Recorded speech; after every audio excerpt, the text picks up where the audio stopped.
आज हम live consultation में एक नया वीडियो प्रस्तुत करने जा रहे हैं दोस्तों, और एक नई श्रृंखला भी शुरू करने जा रहे हैं।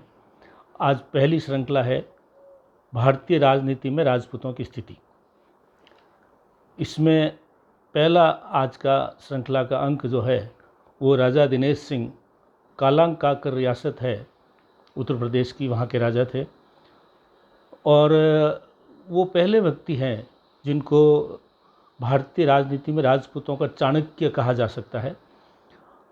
और जितने भी दूसरे उनके बाद में जो आए वो उनके ही पद चिन्हों पे चलते हुए आए।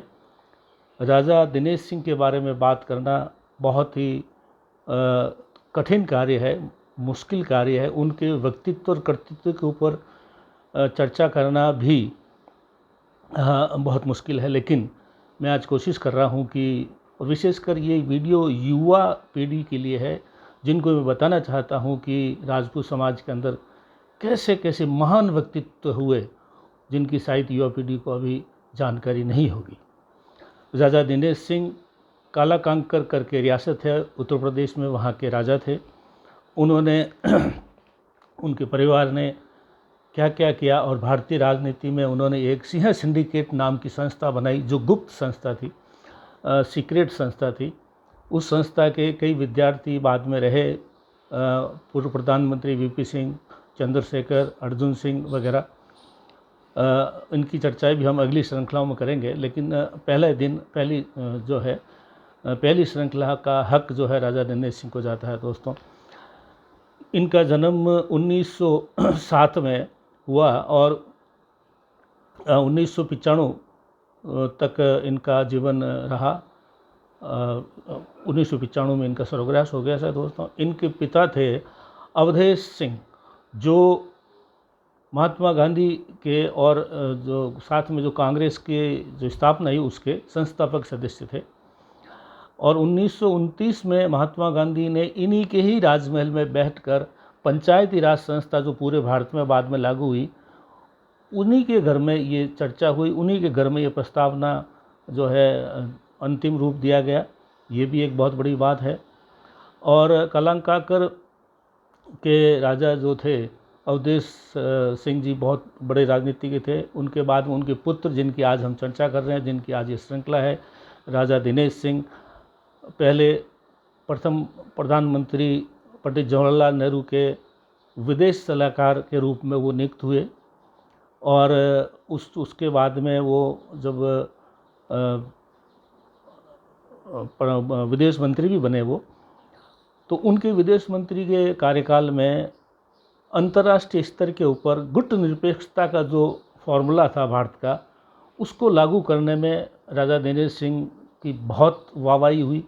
दिनेश सिंह गुट निरपेक्षता का एक पर्यायवाची शब्द राजा दिनेश सिंह बन गए थे। और उनके बाद में जो है एक चर्चा और भी है कि प्रधानमंत्री जवाहरलाल नेहरू के निजी सचिव मथाई थे। मथाई ने एक किताब लिखी थी रेविनेज। उसके अंदर उन्होंने ये लिखा था कि राजा दिनेश सिंह के और जवाहरलाल नेहरू की पुत्री इंदिरा गांधी जो बाद में प्रधानमंत्री बने, उनके दोनों के भी, दिनेश सिंह और इंदिरा गांधी के बीच में बहुत ही निजी और बहुत ही आत्मीय संबंध थे, जो भी एक दूसरे लोगों के लिए एक ईर्ष्या का विषय बन गए थे दोस्तों। तो राजा दिनेश सिंह न केवल एक राजा थे, कितने मंडल में उसकी बात हम बाद में करेंगे, लेकिन इस आज की वीडियो के मुख्य अंडरलाइन जो मैं कर रहा हूँ वो है सिंह सिंडिकेट की स्थापना। भारत की राजनीति में राजपूतों को कहाँ पे कितना स्थान मिलना चाहिए, स्पेस क्रिएट किया। उन्होंने एक अंतर्राष्ट्रीय स्तर पे अपनी जान पहचान एक बनाई, और अंतर्राष्ट्रीय स्तर के अंदर पूरा एक हलचल मचा दी थी उन्होंने। उस वक्त के बारे में, उनके बारे में हम चर्चा करेंगे दोस्तों। पहले हम बताते हैं उनके केंद्रीय मंडल में कब कब क्या क्या रहे। 1962 से 1966 तक विदेश उपमंत्री रहे। 1966 से 67 तक विदेश राज्य मंत्री रहे। 67 से 69 तक जो है वाणिज्य मंत्री रहे। 69 से 70 तक फुल कैबिनेट मिनिस्टर रहे विदेश मंत्रालय में। 70 से 71 तक आंतरिक व्यापार मंत्रालय के अंदर मंत्री रहे, फुल कैबिनेट मिनिस्टर। और 88-89 में वाणिज्य मंत्री रहे।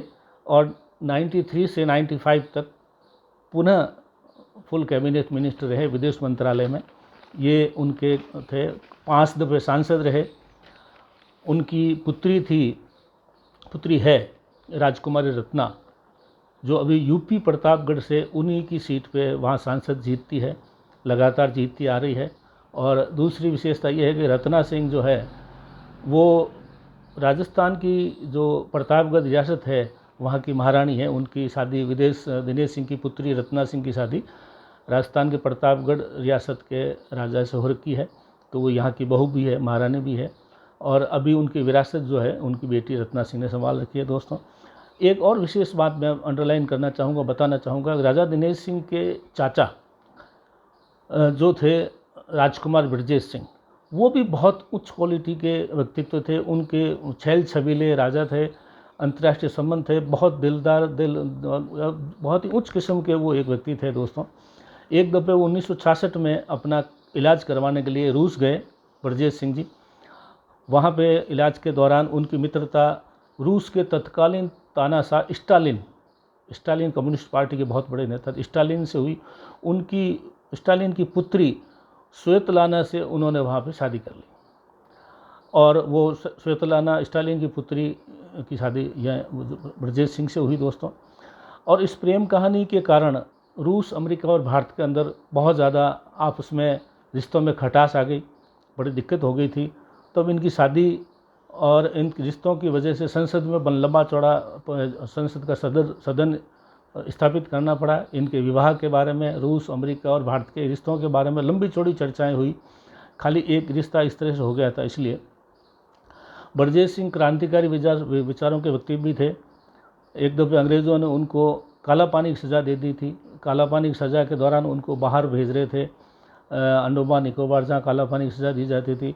लेकिन वो इतने चतुर और इतने विद्वान थे, जब उनको जहाज़ में बिठाया गया तो दूसरे रास्ते से निकल कर घर पहुँच के अंग्रेज़ों को मालूम ही नहीं पड़ा। तो ये एक इस प्रकार से एक राजनीतिक परिवार था। ये कांग्रेस के शुरू से ही जुड़े हुए व्यक्ति थे, और यूपी और उस तरफ के राजपूत शुरू से ही कांग्रेस के संस्थापक रहे हैं। दोस्तों, तो आज का विषय राजा दिनेश सिंह के ऊपर मैंने बताया। और इस सिंह सिंडिकेट का क्या मतलब है, इस सिंह सिंडिकेट के बाद में कौन कौन विद्यार्थी रहे और वो कब कब क्या क्या भारत की राजनीति के अंदर स्थापित किया, ये मैं इस जो है सोशल मीडिया पे ओपनली नहीं बताना चाहता। ये कभी विशेष मीटिंग समाज की होगी तो उसमें मैं बताऊंगा। आज सिर्फ मैं इतना ही बताना चाहूँगा कि राजपूत राजनीति जो है भारत के अंदर, उसको स्थापित करने वाले एक ही व्यक्ति था, प्रथम राजा दिनेश सिंह कालंकाकर। और वो जो है बाकी समस्त जो नेता हुए राजपूतों के बड़े बड़े राष्ट्रीय स्तर के, उनके वो चाणक्य थे, गुरु थे। तो आज दिनेश सिंह जी को समर्पित ये पहला श्रृंखला। मेरा निवेदन है कि इस वीडियो को अधिक से अधिक शेयर करें, जिससे युवा शक्ति को मालूम पड़े, विशेषकर राजपूत समाज की युवा शक्ति को, कि हमारे समाज में कितने बड़े महान व्यक्तित्व हुए हैं, कुछ सीखने को मिले। धन्यवाद।